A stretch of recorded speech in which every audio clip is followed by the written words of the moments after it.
السلام علیکم ورحمۃ اللہ وبرکاتہ۔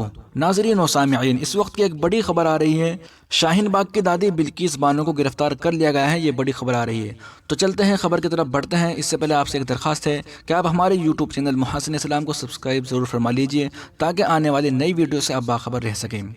نئی دہلی، 1 دسمبر۔ شہریت ترمیمی قانون CAA اور NRC کے خلاف احتجاج کا چہرہ بن چکی شاہین باغ کی دادی بلکیس بانو کو سندھو بارڈر پر دہلی پولیس نے گرفتار کر لیا ہے۔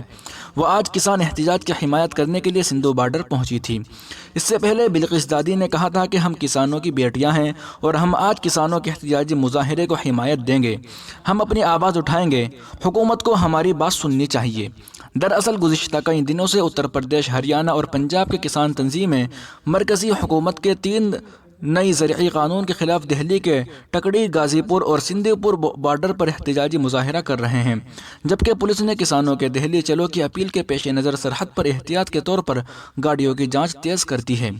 ویسے ٹکری، سندھو اور غازی پور بارڈر کے علاوہ دہلی کو ہریانہ اور اتر پردیش سے جوڑنے والے کسی دیگر سرحدی علاقے سے احتجاجی مظاہرے کی خبر نہیں ہے۔ احتیاطاً دہلی گڑگاؤں سرحد پر بھی سیکورٹی اہلکاروں کی تعیناتی کو مضبوط کر دیا گیا ہے۔ تو دوستو، یہ تھی آج کی رپورٹ۔ مزید اپڈیٹ کے لیے ابھی یوٹیوب چینل محسن اسلام کو سبسکرائب ضرور فرمائیے۔ بیل آئیکن پر کلک کرنے سے آپ کو ویڈیو پر وقت مل جائے گی۔ شکریہ، جزاک اللہ۔